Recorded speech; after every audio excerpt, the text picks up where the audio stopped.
बीच में कृष्णावती पाल जी हैं जो सुबह 7 से 9 बैच की हैं बालिका वर्ग से। और आपका बालिका वर्ग में सिलेक्शन हो गए हैं, जो आपके पूरे उत्तर प्रदेश में बालिका वर्ग में 119वीं रैंक पे हैं आप। और आपका जो आप जिला अम्बेडकर नगर से हैं, ग्राम भदोई हैं और मालीपुर में पड़ता है। और आप सभी लोग को मालूम भी होगा, इस बार सबसे ज़्यादा सिलेक्शन जिला अम्बेडकर नगर से मिला है। और बालिका वर्ग में उस बैच से आप हैं, सुबह के बैच में, जिसमें एकता पटेल ने पूरे उत्तर प्रदेश में बालिका वर्ग में पहला स्थान लाया प्रवक्ता में हिंदी से। तो इस तरह हम कृष्णवती पाल जी हम लोग के बीच में हैं, जो आपका चयन माध्यमिक शिक्षा सेवा चयन बोर्ड में हिंदी के पद पर हुआ है। और जो गाजियाबाद में आप कन्या वैदिक इंटर कॉलेज में आपको विद्यालय मिले हैं, तो कन्या वैदिक इंटर कॉलेज गाजियाबाद में आपका सिलेक्शन हो चुका है और बालिका इंटर कॉलेज आपको मिला है। आप लोग जो है सुबह के बैच में हमेशा रेगुलर रहा करती थी, और जो भी देख रहे होंगे आप सभी लोग को मालूम भी होगा। और देखिए पीछे बहुत सारे लोग सिलेक्शन हम लोग के बीच में आप वीडियो देख रहे होंगे या फोटो, कितनी संख्या में लोग सेलेक्ट हुए हैं।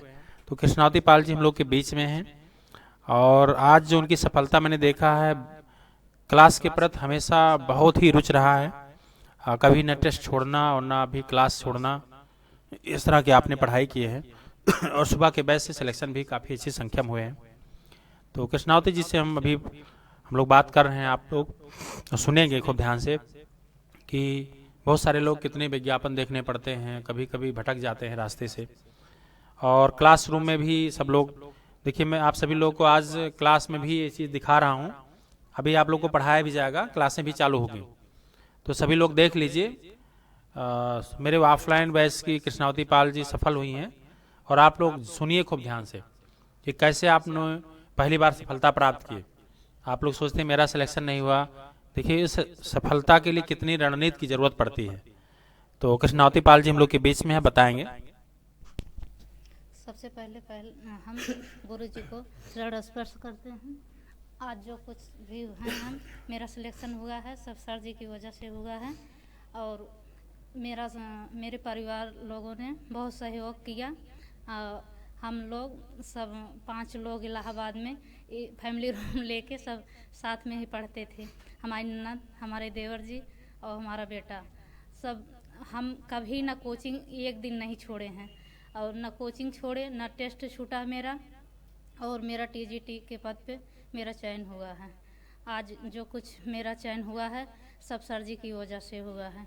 और मेरा परिवार वालों ने, सब लोगों ने मेरा सपोर्ट किया। और मेरी सासू माँ और हमारे स्वर्गीय ससुर जी हमेशा यही चाहते थे कि हमारी बहू भी शिक्षिका बने। आज वो हम हमारे बीच में नहीं हैं, सब हमारे परिवार वालों का श्रेय है।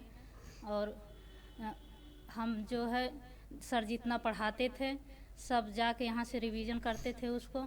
इसके बाद जब तक हम उसका रिवीजन नहीं कर लेते थे, यहाँ पहले रख करते थे, फिर जाके वहाँ नोट्स बनाते थे रूम पे अपना। और इसके बाद मैं बुक तो बहुत ज़्यादा नहीं पढ़ पाई, सिर्फ 2 बार पढ़ी हूँ। रामचंद्र शुक्ल की बुक और वासुदेव नंदन की बुक भी 2 बार पढ़ी हूँ, 2-3 बार। इसके बाद मैं नोट्स तो डेली पढ़ती थी, ये नहीं था कि मैं कभी ना पढूं। जो सर पढ़ाते थे उसको पढ़ती थी, इसके बाद पीछे से भी रिवीजन करती थी बराबर। और मेरा जो है जैसे भाषा विज्ञान हुआ, सब 6 पार्ट में डेली दोहरा लेती थी। 1-1 घंटे, 2-2 घंटे, 3-3 घंटे जैसे मुझे टाइम मिलता था, मेरा सब 7-8 घंटे, 10 घंटे हो जाता था। मैं पूरी लगन और मेहनत से पढ़ती थी और सभी परिवार के साथ भी रहती थी। मेरा बेटा और मेरी 2 ननद, मेरे देवर सब साथ में ही रहते थे। अच्छा, आप जब शुरुआत में आए हैं, मुझे लगता है जी सर। 7 से 9 बैच में आप हम लोग के ब्रांच सलोरी में थी। जी जी सर। तो उस समय आप 2019 के आसपास आप जी संस्था सर, जुड़ी। मेरा 10 अप्रैल 2019 को एडमिशन हुआ और सर। 2 बार कोविड आया, जी सर। और उसमें आपने तो पहली बार जब संस्था में आई तो जो ऑफलाइन टेस्ट हुए तो उसमें कितने प्रश्न आते सर थे? मेरे 85 क्वेश्चन सही थे। अच्छा, 50। जी सर। तो 85 सभी प्रश्न आ रहे थे आपको? नहीं सर, सभी नहीं आ रहे थे। अच्छा, उसके बाद फिर आपने बाद में कितने टेस्ट आने लगे आप? सर बढ़ता ही गया, कभी घट जाता जैसा पेपर रहता था। जी सर। बाद में आप इस साल 2021 में आपके? सर मेरा 100 प्लस होने लगा था जैसे 2020 से ही। 19 में मेरा वही था कि 100 प्लस नहीं होता था। संस्था में सभी लोग, देखिए आप सभी लोग, आप जो ऑनलाइन पढ़ रहे हैं वो भी यूट्यूब सभी लोग देख रहे हैं। जी सर। तो आप बताएंगे कितना रेगुलर होना चाहिए, क्योंकि आपकी सबसे बड़ी उपलब्धि यह है कि आपने पहले ही विज्ञापन में पहली बार सफलता प्राप्त की। जी सर। उसके बावजूद पूरी कोर्स भी शायद नहीं पूरा हो पाया, नहीं दो सर, बार अभी आलोचना चल रहा था सर, हाँ। आलोचना तक वही। और आपने इतना रेगुलर होके और पहली बार चयन पाया, और ऐसा नहीं कि आपके क्वेश्चन भी रहे होंगे। कितने प्रश्न आप सही किए थे? सर टीजीटी में हाँ 75 था सर। 75 प्रश्न आपने जी। सही किए, क्योंकि बालिका आप बालिका वर्ग में भरे थे। जी सर। तो ये स्वाभाविक है कि आपने पहली सर बार टीजीटी में कुछ नंबरों से मेरा 93 उसमें था। पीजीटी में जी सर। तो सर उसमें कुछ हम क्वेश्चन बदल दिए थे, उसी वजह से नहीं हो पाया, नहीं तो शायद उसमें भी हो गया होता। तो आप अपना अनुभव बताएंगे कि रूम पे कितना समय और किस रास्ते से चलना चाहिए? सर हम जब यहाँ कोचिंग से जाते थे, मेरा सुबह 7 से 9 था, तो यहाँ से जब जाते थे तो पहले हम देखते थे क्या सर लिखा है क्या नहीं लिखा है, उसको पहले जाके हम रिवीजन पहले लिखते थे, पर यहाँ तो रफ करते थे, तो रूम पे जाके उसको दोबारा हम नोट्स बनाते थे। हम सोचे एक बार अगर व्यवस्थित नोट्स, आप सर कहते भी थे कि अगर एक बार व्यवस्थित नोट्स बन जाए तो पढ़ने में भी ठीक रहेगा, तो हम यहाँ नोट्स नहीं बनाते थे, रूम पे ही बनाते थे, उसको जाके वहाँ लिखते थे। इसके बाद फिर वही खाना बनाना, फिर खाना खाने होने के बाद फिर जाके हम पढ़ते थे। पढ़ने के बाद दोपहर में 1 घंटे वही अपना सब आराम करते थे, फिर इसके बाद फिर पढ़ते थे। खाने बनाने से जो टाइम बचता था सब पढ़ाई में ही लगाते थे सर। देखिए बहुत सारे लोग हैं काफ़ी समय बर्बाद कर देते हैं पढ़ाई में। जी सर। कहीं यहाँ पे खड़े रहेंगे, चाय पानी के बहाने बाहर निकले, वहाँ भी समय चला जाता है। तो आप लोग संस्था से निकलते थे सीधे रूम पे जाते? जी सर, सीधे रूम तो पे। पूरा समय आप लोग पढ़ाई पे ध्यान सर साथ में हमारे जैसे देवर जी भी थे, तो हमको सब्जी उब्जी लेने और कुछ किसी काम से बाहर निकलना ही नहीं था, तो सब वही अपना लाते थे। हम कभी रूम से निकले ही नहीं, बस कोचिंग। किताबें भी आप बहुत सारी पढ़ी होगी? जी सर। कौन कौन सी किताबों का? रामचंद्र शुक्ल की बुक सर हम पढ़े हैं, वही वासुदेव व्याकरण की। और उस तरह बस नोट से ही काम चल रहा है? जी सर, नोट से। बच्चन सिंह नहीं खरीदते आप? नहीं, बच्चन सिंह इस बार लिए थे सर, हम सोचे नहीं होगा, तो फिर इस बार लिए थे कि अब मेहनत से फिर पढ़ेंगे। बहुत सारे लोग मार्केट में या समाज में फैलाए कि बच्चन सिंह से सर बच्चन सिंह से बुक से कितना क्वेश्चन आया था, बहुत आया था, 4-5 आया, तो उससे क्या होगा, जो सरल क्वेश्चन बचाया उसका सिलेक्शन होगा सर। तो सरल क्वेश्चन तभी आपके गलत हुए? जी सर, गलत हुए थे।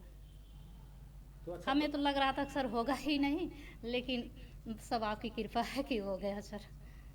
नहीं बहुत अच्छा। सुबह भी कब जग करके आप पढ़ाई करते थे? सुबह सर हम 3:30 बजे के अलार्म लगाते थे, तो 4 बजे तक हम उठ जाते थे। 4 बजे? जी सर। और 4 से 6 बजे तक हम पढ़ते थे, फिर जाके अपना फिर तैयार होते थे, तो 7 बजे से कोचिंग थी, तो फिर यहाँ आ जाते थे। अच्छा 7 से 9 आप कोचिंग पढ़ते थे, उसके बाद फिर जाके फिर नोट्स लिखते थे आप? जी सर। अच्छा, एक प्रतियोगियों को जो नए सिरे से, जो कि आप पहली बार सफल पाए हैं, जी सर। तो ये कौन सी रणनीति अपना जाए, कैसे पढ़ा जाए उसको? सर हम सोचते हैं कि सर जितना आप बताते हैं, अगर कोई उतना पालन कर ले जाए, उतना पढ़ ले, तो उसका सिलेक्शन निश्चित ही होगा। जितना नोट्स बाकी सर आप जो बुक बताते हैं, अगर जो उतना पढ़ लेगा तो उसका सिलेक्शन निश्चित होगा। हमारे बैच से बहुत लड़कियों का हुआ है। आपके सिलेक्शन हुए? जी सर।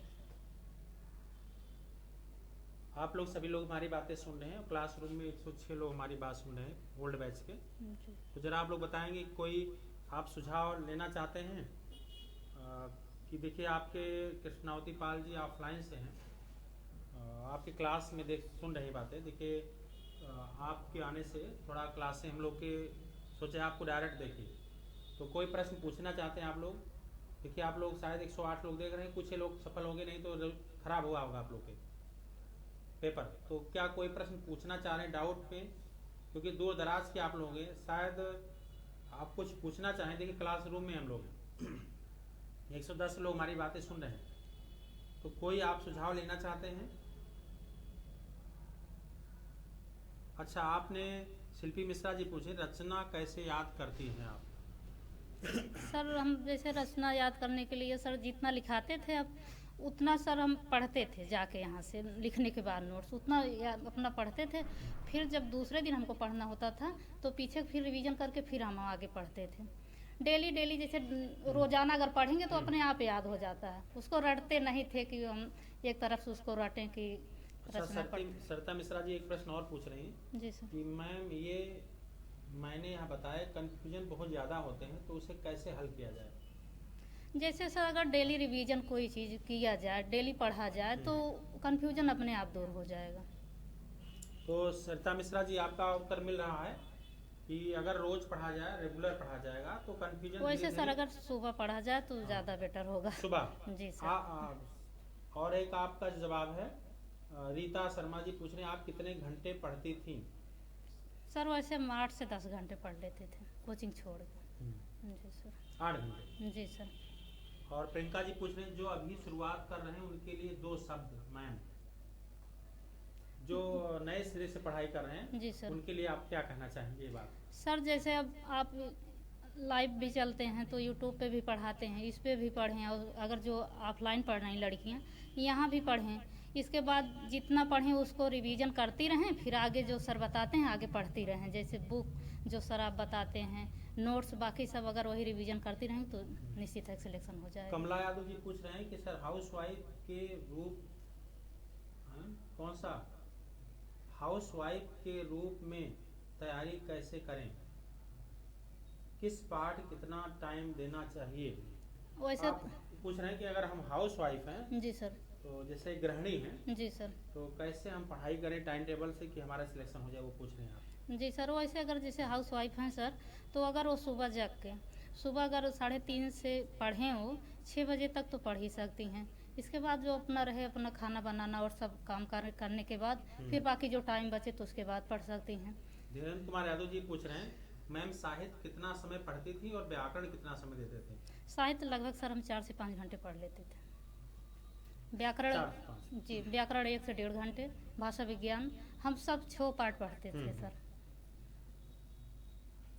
एक और है, नमस्कार सर जी ऑनलाइन बैच टीजीटी चाहिए। अच्छा मेरा 74 है। अर्चना यादव जी आप बता रही पढ़ाकर 1 साल पूरे नहीं हुए थे अभी तैयारी करते हुए, आपका मोटिवेशन पढ़ने में बहुत सहायता करता। अच्छा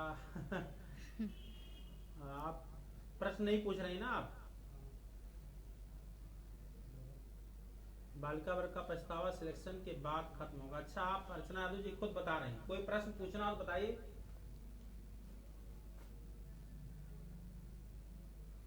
कोई प्रश्न पूछना है? देखिए कृष्णावती पाल जी हम लोग के बीच में हैं।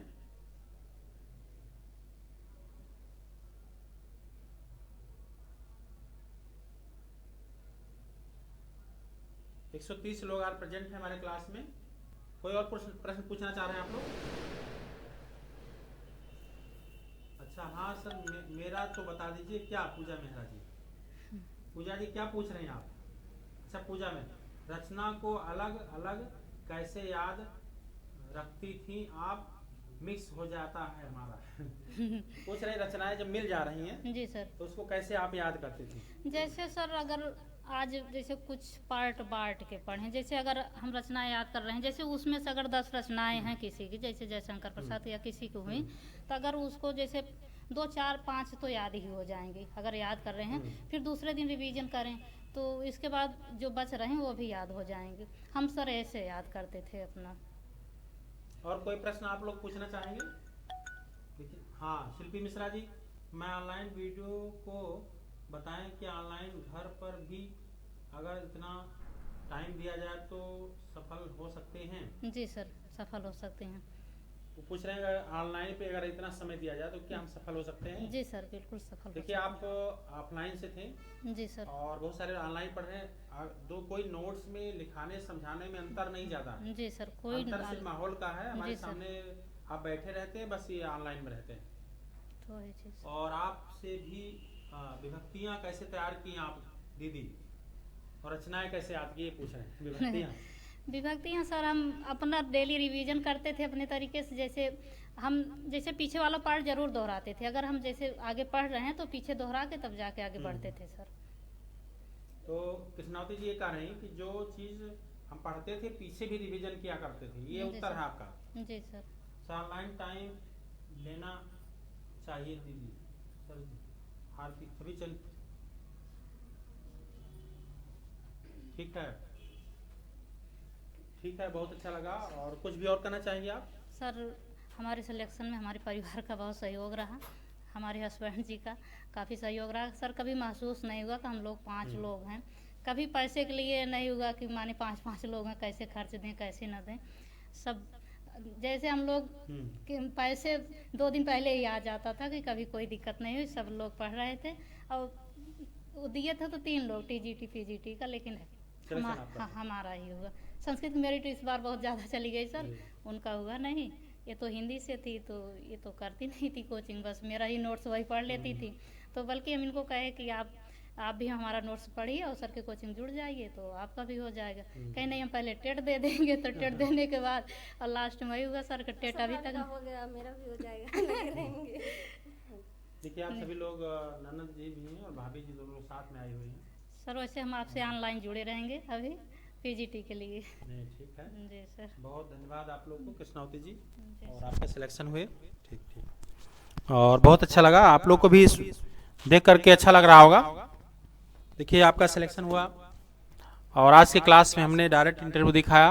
अगर आपकी क्लास में ना होते तो आप लोग कहते हैं कि सर रोज क्लास लेट होते हैं। तो देखिए खुशी का माहौल है और हमने इससे भी कम पढ़ाई करके लोग सफल हुए हैं।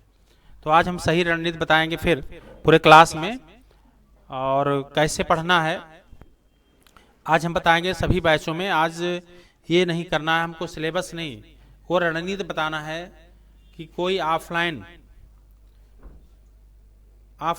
ऑनलाइन में अंतर क्या है। कोई भी गाइडेंस अगर मिलता है तो ऑफलाइन ऑनलाइन में पाठ्यक्रम की बात करते हैं। देखिए आपको ये जरूरी है विश्वास को जीतना। हम लोग क्लास में तुरंत आएंगे। अच्छा लगा आप लोग को? 144 लोग हमारी बात सुन रहे हैं। पहली बात ओल्ड बैच से इतने लोग हमारे क्लास में आए, या न्यू बैच के भी। अच्छा लगा? जिस दिन आप लोग ठान लेंगे कि मैं भी ऐसे एक दिन मैं ऑनलाइन बोलूंगी या बोलूंगा, आपका भी सिलेक्शन अच्छे अंकों के साथ होगा। और ये कि एक दिन मिठाई खिलाएंगे, खाएंगे नहीं, खिलाएंगे। अच्छा आप कह रहे हैं कि एक बार हम लोगों के लिए पढ़ने के लिए मोटिवेट। देखिए मोटिवेट इंपॉर्टेंट नहीं, पढ़ना भी जरूरी है। तो मैं आज पढ़ाई से संबंधित चीजें बताऊंगा। कोर्स तो रोज पढ़ाया जाता है, क्लासें फिर चलेंगी कल आपकी। देखिए आपके भी पाठ्यक्रम अभी नहीं पूरा हुए थे, 2 बार लॉकडाउन लगे। देखा जाए तो ऑनलाइन के लोग ज्यादा पढ़े थे वही कोर्स को। अब हम लोग जो है अब पढ़ाई करते हैं।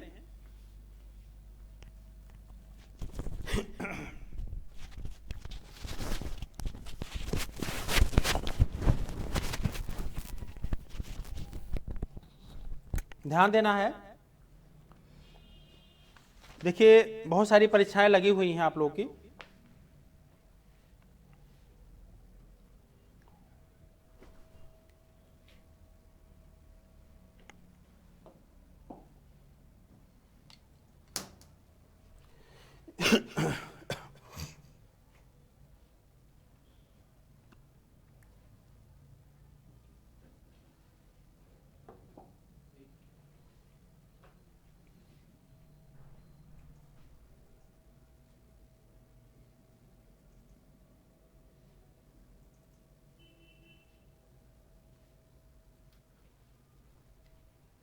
हम लोग को देखना है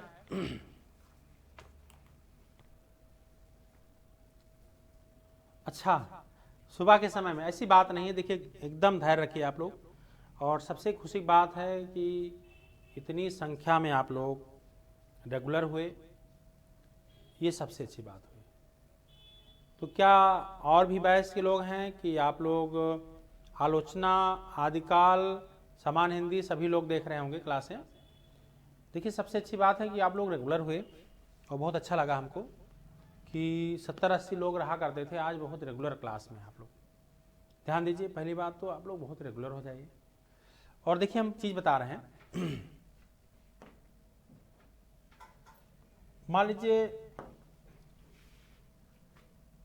हमको जो तैयारी कर रहे हैं, देखिए टीजीटी पीजीटी है और पीजीटी, अगर आप अच्छा करना चाहते हैं या एलटी या यूजीसी असिस्टेंट प्रोफेसर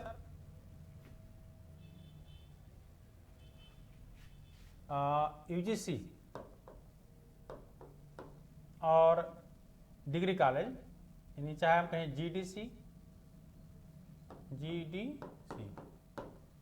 ध्यान दीजिए। पहली बात, जो पढ़ाया जाए आप लोग ये ना सोचिए हम कम पढ़े ज़्यादा पढ़े, सुनना पसंद करिए, श्रोता अच्छे हुई।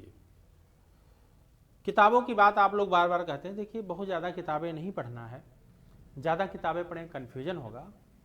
पहली बात ध्यान देना है कि जो प्रश्न पत्र हुए हैं परीक्षाओं में उस पर आपको ध्यान देना। सभी लोग हाँ नीचे लिखेंगे, पूरा नीचे लिखेंगे, ठीक है। तो देखिए मान लीजिए हिंदी साहित्य का इतिहास है। देखिए आप लोग जो अभी देखे हैं कृष्णावती जी को, ऐसा नहीं ये लोग बहुत ज़्यादा तैयारी करके आए थे, देखिए शुरुआत किए थे। और ऐसे आप लोग भी देखिए, पहला तो ये आप ऑनलाइन में सभी लोग ध्यान दीजिए,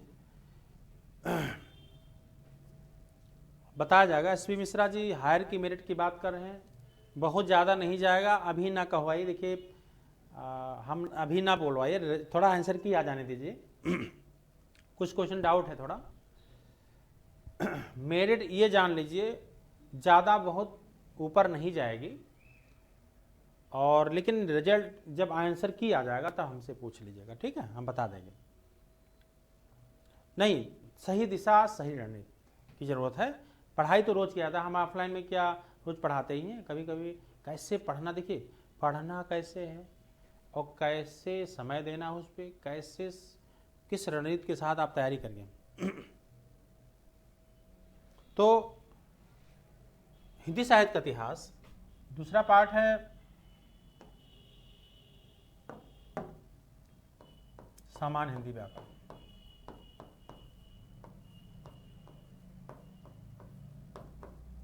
आप जहां कहीं भी हो, गांव में हो, शहर में हो, या ऐसे दूर दराज हो जो हमारी बातें आप सुन रहे हो, बातें सुन रहे हो, जो लिखा पढ़ा है उसको देखिए, तरीके सीखिए।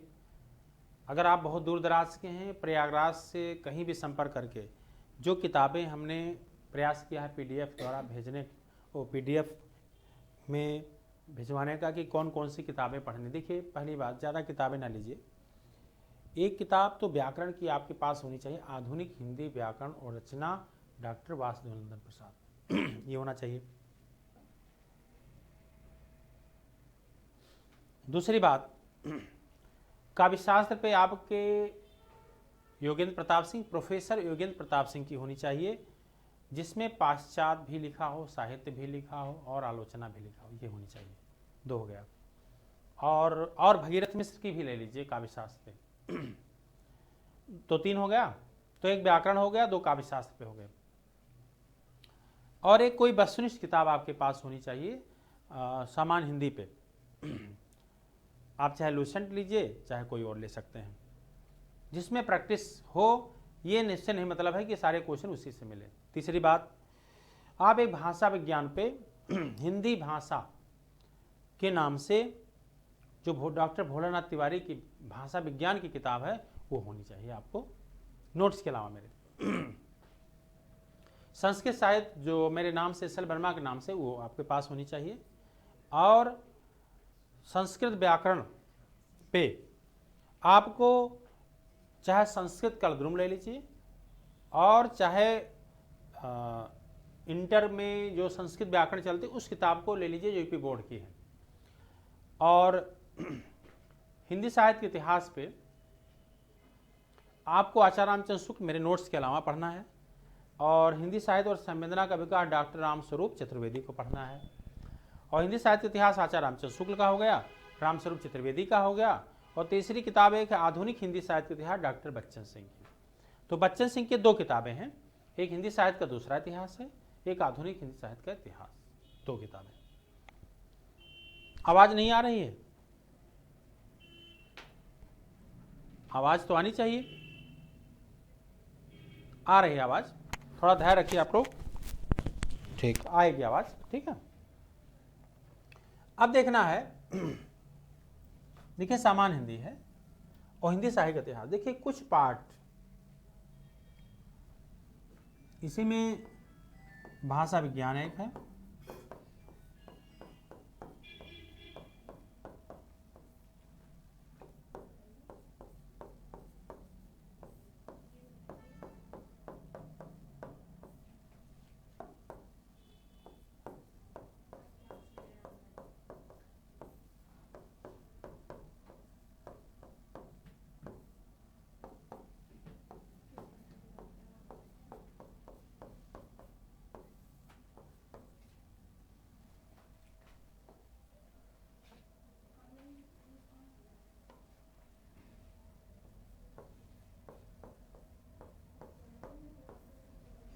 इतने आपके थोड़ा दूर लिख दिए होंगे, आपको दिक्कत आई होगी, फिर से लिख दे रहे हैं।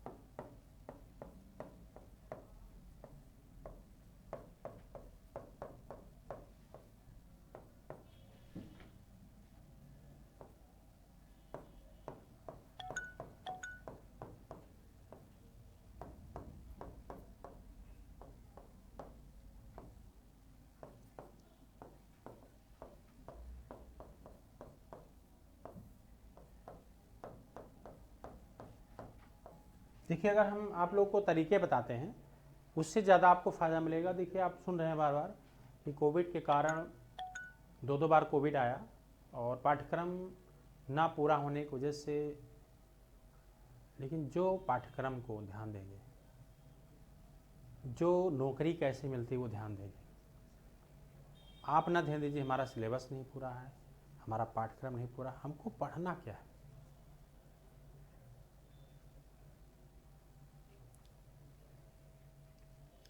ऐसी स्थिति में हम लोग को, हमारे एक पार्ट ए हो गए, 2 भाग हो गया, 3 हो गया भाषा विज्ञान, 4 हो गया काव्य शास्त्र, और 5 हो गया संस्कृत साहित्य, और 6 हो गया संस्कृत भाग। ये 4 भाग है। अगर आपको एलटी देना है, इसके अलावा 30 प्रश्न जीएस को देखना है। अब देखना है कैसे पढ़ाई। देखिए आपको, जैसे हम आदिकाल पढ़ा रहे हैं कहीं, आदिकाल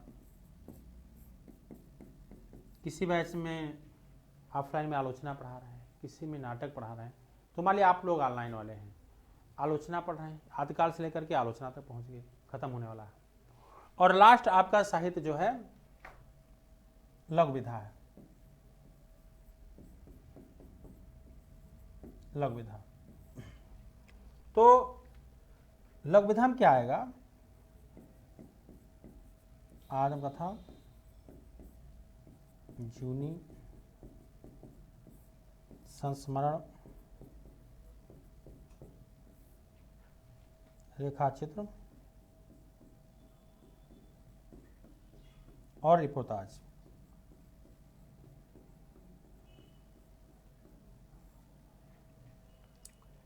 इसी में यात्रा साहित्य भी है,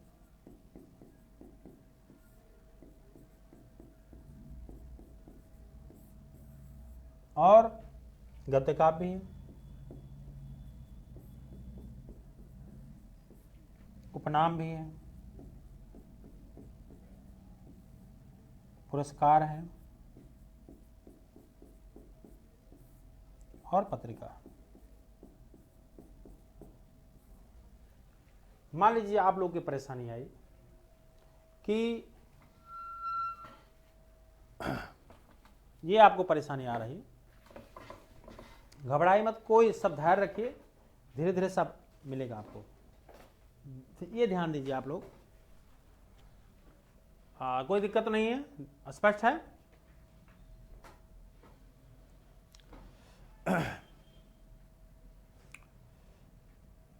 ध्यान दीजिए कैसे पढ़ाई करेंगे। देखिए इतनी बड़ी सिलेबस है, बड़ा पाठ्यक्रम है और नौकरी के पद बहुत कम आते हैं। अरे लखनऊ में नहीं मिल जाएगा, प्रयागराज से मंगा लीजिए भैया, कोई दिक्कत नहीं, ठीक है। तो इतना बड़ा पाठ्यक्रम अगर हम लोग रणनीति से नहीं पढ़ेंगे तो पढ़ने वालों की कमी नहीं है। कैसे आप पढ़ाई करेंगे? ध्यान दीजिए 162 लोग हमारे क्लास को देख रहे हैं। मान लीजिए आप आदिकाल पढ़ रहे हैं, आदिकाल में चाहे जो पढ़ाएं। अगर आप हमको देखेंगे कि मैं आदिकाल ही इतना दिन से पढ़ा रहा हूं तो आप नहीं फाइट कर पाएंगे। इसलिए हम लोग पीछे होते हैं। पूरे यूपी में अगर हम लोग से पढ़ करके लोग कोई 8वीं रैंक लाता है, कोई 6ठी रैंक लाता है, कोई 4थी रैंक लाता है, बालिका वर्ग में कोई पहला रैंक, दूसरा रैंक, तीसरा रैंक ला रहा है, किसी कैटेगरी में कोई लगा रहा है, सीधे आ रहा है, किसी 9वीं रैंक है, 13वीं रैंक है, 23वीं रैंक है। नागेंद्र मोहन दीक्षित ने ऑफलाइन में पूरे प्रवक्ता में जनरल में 23वीं रैंक लाए हैं पीलीभीत से, और उन्होंने टीजीटी में भी रैंक लाए हैं, तो दोनों में सिलेक्शन हुआ। बहुत जल्द उनकी बातें सुनेंगे। अब आप समझ सकते हैं उन्होंने रैंक लाए। नागेंद्र मोहन दीक्षित जी कहते थे, सर हमसे ये नहीं शिकायत है कि आपके पाठ्यक्रम नहीं पूरे, हमको शिकायत है कि सर आशीर्वाद बना रहे, श्रद्धा बनी रहे, जो पढ़ाए हम सुनते रहें, और वैसे भी हमारे पास किताबें हैं, आप जो बताए हैं हम भी खूब पढ़ेंगे। आप 2 घंटे, 1 घंटा जो भी गाइड करेंगे उसको हम सुनेंगे, कैसे पढ़ना है। ऐसा तो है नहीं कि कुछ पढ़ाएंगे नहीं, बस हमको सुनना है कि कैसे हमको पढ़ना है, हमको कितने समय पढ़ना है, हमको कब पढ़ना है, हमको क्या पढ़ना है, हमको क्या नहीं पढ़ना है। ठीक, कुछ छोटी छोटी विधाएं हैं। अगर आप सब देखिए किताबों में उलझेंगे ज़्यादा तो शायद सफलता बहुत दूर हो जाएगी। पहली बात तो ध्यान देना, अगर जो टेस्ट पेपर हम लोग के भेजे जाए, या पुराने बैच के लोग या नए बैच के लोग, बहुत कुछ 1-2 टेस्ट हुए हैं, फिर होने वाले हैं। यूजीसी परीक्षाएं लगी, यूजीसी के पैटर्न पे आप लोग को पेपर भेजा जाएगा। अब हमको क्या करना है, जो पेपर हुए हैं उस पेपर को एक फाइल बना लीजिए, उसको एक फाइल बना लीजिए, उसको निकलवा सके तो निकलवा लीजिए, नहीं निकल रहा है तो उसको लिख डालिए। हम प्रयास करेंगे आप लोग को पेपर मिलेंगे। परीक्षा के समय बहुत सारे लोग व्यवधान किए थे, सब्जी की तरह बेचा जा रहा था पेपर को, इसलिए उसको रोक दिया गया था कि आप लोग सुरक्षित रहे, अच्छे से कर सकें। अब दूर दराज के ऑनलाइन के लिए जितने पेपर हैं सब आपको मिलेगा, प्रयास ही करेंगे। और हम लोग आपके टेस्ट ऑनलाइन भी कराने के लिए तैयार हैं, लेकिन आप लोग धैर्य बनाए रखिए। हम लोग जितना बताएं, चाहे जितना समय दें, आप लोग कभी उग्र ना होइएगा, किसी बातें ना सुनिएगा, सिर्फ जितना बोले। और बहुत सारी यूट्यूब पे क्लासें इस तरह हम दिए हैं, जो अगर हमारी क्लासें नहीं चल पाई, कोई व्यवधान है, आप उसको दिखाना शुरू कर दीजिए। भाई आदिकाल पढ़ रहे नहीं पढ़े, आप छायावाद का कोई बोले उसको देखना शुरू कर दीजिए। व्याकरण पढ़ा रहे हैं, ऐप पे नहीं जा रहा है, तुरंत आप व्याकरण से तत्सम तद्भुत देखने लगिए। बहुत सारे अवसर दिए, पढ़ने वालों के लिए कुछ कम नहीं है। समझ पा रहे ना? कभी ना कहिए कि सर आदिकाल में जुड़े थे, हमारा नहीं चला। अरे भैया मैं नाटक भी पढ़ाया हूँ, मैं कभी जीवनी बोल दिया, कभी आलोचना बोल दिया, कभी व्याकरण पढ़ा रहे हैं, पूरा भाषा विज्ञान पढ़ा हुआ है। अगर आपकी क्लास व्यवधान देखिए ऑनलाइन है तो उसको देखना शुरू कर दीजिए। संस्कृत साहित्य पढ़ाए उसको देखना शुरू कर दीजिए। आप इतना नाराज होइए कि हमने फीस जमा किया, हमने एडमिशन लिया है, कभी इस उग्र ना होइए, ठीक है? एकदम रिलैक्स रहिए। पहली बात तो अपने क्रोध को व्यक्त नहीं करना है। देखा जाए बहुत सारी चीज़ें रणनीति मैंने यूट्यूब पे बताकर वही पालन करेंगे तब भी सिलेक्शन हो जाएंगे, लेकिन मैं आपको बेहतर बताने का प्रयास करूंगा, ठीक है? अब देखिए, सोचिए आप अगर हमसे यहाँ से आदिकाल पढ़ रहे हैं, आदिकाल में पढ़ाई शुरू किए कि चलिए हिंदी का पहला इतिहास ग्रंथ गारशद तासी का इस्तवार-दिल्लाल उत्तरोत्तर हिंदुस्तानी है। फिर जॉर्ज गियर्सन का इतिहास ग्रंथ the modern vernacular literature of Hindustan है। आचार्य रामचंद्र शुक्ल का इतिहास ग्रंथ हिंदी साहित्य का इतिहास है। गणपत चंद्र गुप्त का इतिहास ग्रंथ हिंदी साहित्य का वैज्ञानिक इतिहास है। राम कुमार वर्मा का हिंदी साहित्य का आलोचनात्मक इतिहास है। सुनते रहिए, किताबें हैं उसको भी पढ़ते रहिए, जैसे जो बोलेंगे एकदम फिट बैठता चला जाएगा आपका। और हिंदी साहित्य का बृहद इतिहास नागरिक प्रचारी सभा द्वारा है, जो 16 खंडों में है। मिश्र बंधुओं का मिश्र विनोद है, जो 4 भागों में है। 1 से 3 भाग का प्रकाशन एक साथ हुआ, चौथे भाग का 1934 में हुआ। शिव सिंह संगर ने शिव सिंह सरोज इतिहास ग्रंथ लिखे। ठीक है, अब देखिए भाषा और समाज, भारतीय युग हिंदी भाषा की विकास परंपरा रामविलास शर्मा ने लिखा। Sketch of Hindi literature father Edwin Greaves ने लिखा। History of Hindi literature Frank E Keay ने लिखा।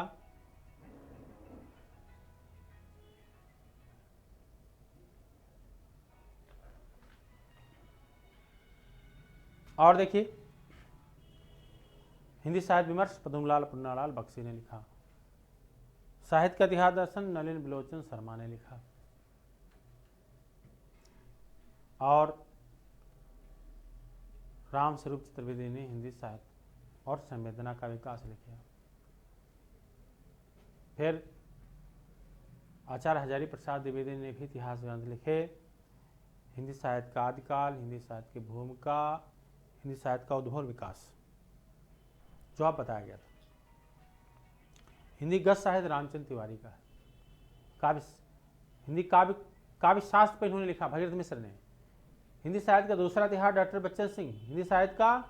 आधुनिक हिंदी साहित्य का इतिहास डॉक्टर बच्चन सिंह। हिंदी साहित्य का दूसरा इतिहास डॉक्टर बच्चन सिंह। आधुनिक हिंदी साहित्य का इतिहास डॉक्टर बच्चन सिंह ने लिखा।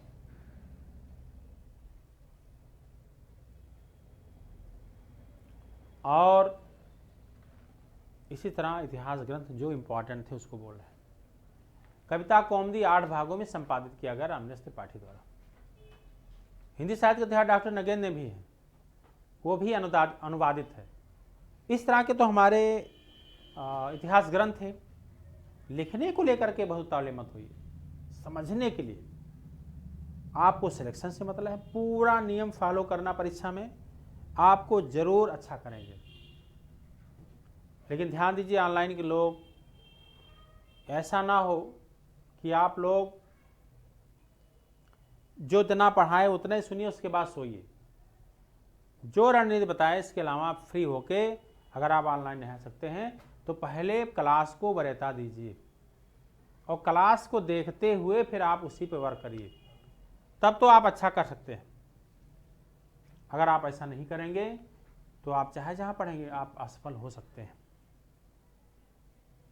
और सिलेक्शन भर के हम हमेशा बोलते रहते हैं हमको यहां पढ़ना है। अब पहली बात तो ये ध्यान दीजिए, अपने आप को टाइम टेबल निश्चित करिए कि हमको कैसे पढ़ना है और कितने समय लेना है। देखिए, अगर हमारे पास 24 घंटे होते हैं, 24 घंटे, तो 24 घंटे अगर हम जिस कार्य को कर रहे हैं, अगर आपको एक लक्ष्य पाना हो तो 24 घंटों में आप क्या करेंगे पहले? तो ये मान के चलिए 24 घंटे में 14 घंटा चाहे सोइए, बनाइए, खाइए, टहलिए, लेकिन उसमें 10 घंटा अपने करियर पे आपको देना है। और हमारे क्लास करते हुए अगर आप जुड़े रहेंगे, देते रहेंगे भाई, उसका तो आपका सिलेक्शन हो जाएगा। लेकिन आप सोचते हैं कि हम 1 घंटा पढ़ लें, लिख लें और फिर हम जाएं परीक्षा में, तो नहीं हो पाएगा। 10 घंटा आप दीजिए अगर आप पढ़ना चाहते हैं, तो आपको नौकरी की कमी नहीं होगी। अब क्या करेंगे? क्लास के लिए हमेशा लालायित रहिए कि क्लास समझिए टॉनिक है। अगर क्लास नहीं करेंगे क्या पढ़ेंगे, क्या नहीं पढ़ेंगे? भाई हिंदी का प्रथम कब हमको जानना है आदिकाल में, तो हिंदी का प्रथम कब सरापा। राहुल सांकृत्यायन के अनुसार हिंदी का प्रथम कब, तब भी सरापा। चंद्रधर शर्मा गुलेरी के अनुसार मुंज, राजा मुंज। शिव सिंह सेंगर के अनुसार हिंदी का प्रथम कब, पुष्य या पुंड। राम कुमार वर्मा के अनुसार साल बहादुर। हजारी प्रसाद द्विवेदी के अनुसार कौन है? अब्दुल रहमान। और देख रहे हैं, इस तरह के हमारे हिंदी की प्रथम कवि पे चर्चा हो गई। अपभ्रंश साहित्य अगर आ जाए आदिकाल में, तो अपभ्रंश साहित्य जैसे हम पढ़ रहे हैं, अब बड़ा लंबा पाठ है, तो आप लंबे पाठ को जैसे हम कहें अपभ्रंश साहित्य, अपभ्रंश के प्रथम कब सराफ स्वयंभू हैं। स्वयंभू अपभ्रंश के प्रथम कवि हैं और स्वयंभू को अपभ्रंश का वाल्मीकि कहा गया है। और पौमचरु जिसमें राम का वर्णन है, अपूर्ण है, उनके पुत्र त्रिभुवन ने पूर्ण किया। ये ठड़ेमचरु स्वयंभू छंद रचनाएं हैं।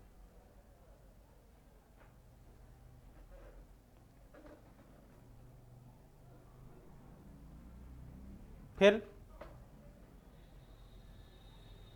अपभ्रंश का वाल्मीकि कहा गया स्वयंभू को।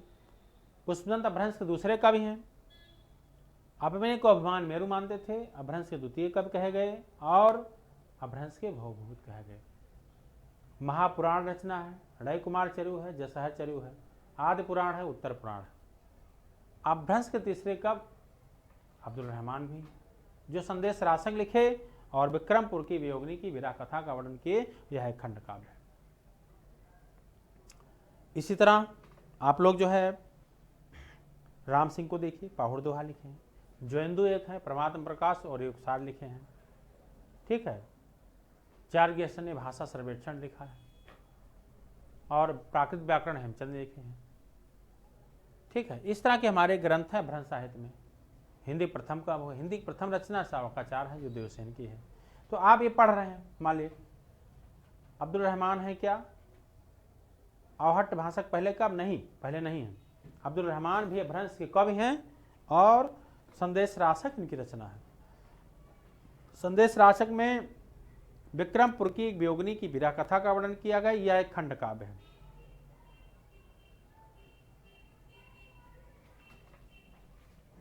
अब देखना है, आप इसको पढ़ रहे हैं, लंबा पाठ है, आपको पता है, इसको पढ़ाई कर रहे हैं, समझा रहे हैं, लिखा रहे हैं सबको।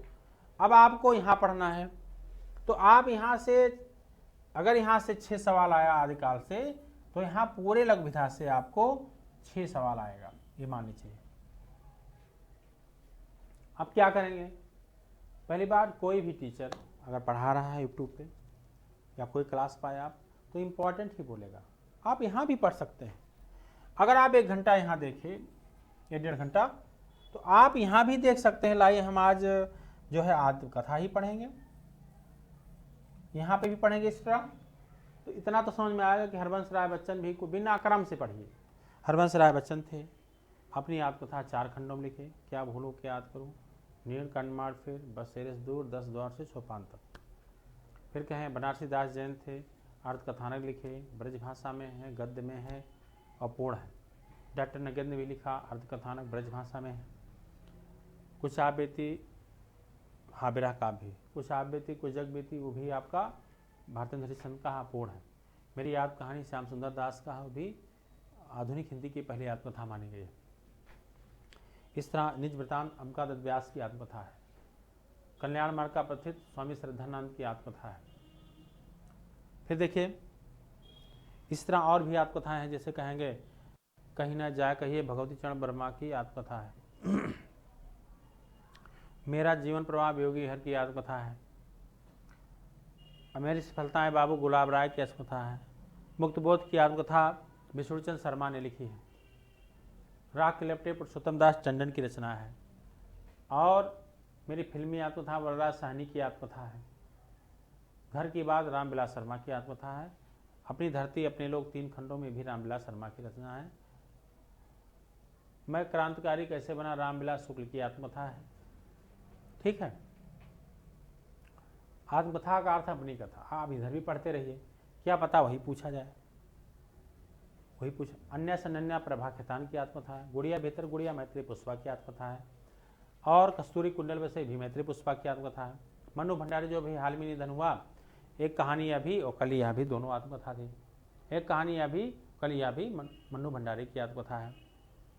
फिर देखिए रसीदी टिकट अमृता प्रीतम की आत्मकथा है। हादसे और आफुदरी रमणका ठाकुर गुप्ते की आत्मकथा है। ठीक है, बुद्ध बावड़ी पद्मा सद्योग की आत्मकथा है। ठीक है, समझ में आ रहा है? मेरी जीवन यात्रा जानकी देवी बजाज की आत्मकथा पहली महिला आत्मकथा लेखिका है। और मेरी जीवन यात्रा राहुल शंकरत्यायन की आत्मकथा है। देर वे विदेश राजेंद्र यादव की आत्मकथा है। समझ पा रहे ना? इधर भी पढ़ते रहिए, किताबें हैं आप लोग पास, पढ़ते रहिए, मन से सॉल्व करते रहिए क्वेश्चन। तो आपसे मेरे अनुसार 4 से 5 घंटे अगर आपको क्लास करते हुए साहित्य पढ़ते रहिए। तो इस तरह की आत्मकथा के बारे में मैंने चर्चा किया। हिंदी की पहली दलित आत्मकथा कौन है? अपने अपने पिंजरे मोहनदास नेमसराय। जूठन ओम प्रकाश वाल्मीकि की आत्मकथा है। और मुर्दहिया मणकड़का किसकी है? तुलसी राम की आत्मकथा है। समझ पा रहे हैं ना? ये छोटी छोटी चीजें आप जानेंगे। भैया इतना तैयार हो रहा है, उसके बाद किताबें आप रीडिंग करते रहिए, टेस्ट पेपर मिले उसको हल करते रहिए, आपको हमेशा अच्छा होगा। समझ में आ रहा है कि नहीं?